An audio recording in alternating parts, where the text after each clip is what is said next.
সম্মানিত দর্শক, মৎস্য উদ্যোক্তা ও মাছ চাষি ভাইদেরকে আসসালামু আলাইকুম। আপনাদের সবাইকে স্বাগতম জানাচ্ছি আল্লাহদান মৎস্য হ্যাচারি অ্যান্ড নার্সারির পক্ষ থেকে।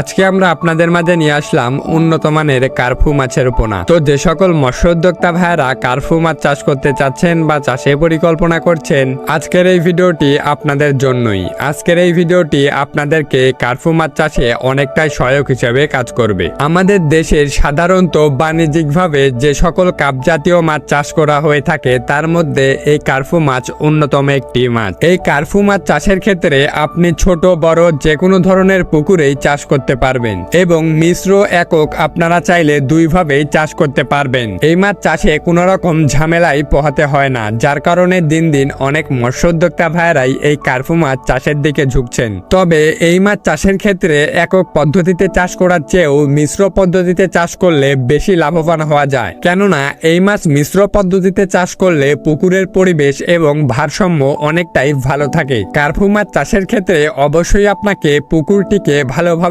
প্রস্তুত করে নিতে হবে, কারণ একমাত্র ভালোভাবে পুকুর প্রস্তুতি করলেই আপনারা যে কোনো মাছ চাষে লাভের মুখ দেখতে পারবেন। আর অবশ্যই পুকুরে কার্ফু মাছ চাষের ক্ষেত্রে পুকুরে ভালোভাবে প্রাকৃতিক খাদ্যর যোগান দিতে হবে। আর সর্বশেষ যে বিষয়টা খেয়াল রাখতে হবে, অবশ্যই আপনাকে পুকুরে ভালো মানের পোনা মজুত করতে হবে। তাই আপনাদের কথা চিন্তা করে আমরা নিয়ে আসলাম উন্নত মানের কার্ফু মাছের পোনা। একমাত্র আমাদের কাছ থেকে সবচাইতে উন্নত মানের পোনা ক্রয় করতে পারবেন। আমরা বাংলাদেশের 64 জেলাতেই কুরিয়ার সার্ভিসের মাধ্যমে সকল ধরনের পোনা হোম ডেলিভারি দিয়ে থাকি, অথবা আপনারা চাইলে সরাসরি আমাদের হেঁচারিতে এসেও সকল ধরনের পোনা যাচাই বাছাই করে ক্রয় করতে পারবেন। আমাদের হেঁচারির ঠিকানা এই ভিডিও ডিসক্রিপশন বক্সে অথবা স্ক্রিনে দেওয়া থাকবে। অবশ্যই আপনারা হেঁচারিতে চলে আসতে পারেন অথবা সরাসরি আপনার বাসা থেকেও পোনা ক্রয় করতে পারেন। তো যে সকল মৎস্য উদ্যোক্তা ভাইরা আমাদের কাছ থেকে পোনা ক্রয় করতে চাচ্ছেন, অবশ্যই স্ক্রিনে দেওয়া নাম্বারে কল করুন, অথবা মাছ চাষের বিষয়ে যে কোনো পরামর্শ পেতে স্ক্রিনে দেওয়া নাম্বারে কল করতে পারেন। আজকের ভিডিওটি এ পর্যন্তই রাখছি। ভিডিওটি ভালো লাগলে ভিডিওটিতে লাইক করবেন এবং চ্যানেলে নতুন হয়ে থাকলে চ্যানেলটিকে সাবস্ক্রাইব করে আমাদের পাশেই থাকবেন।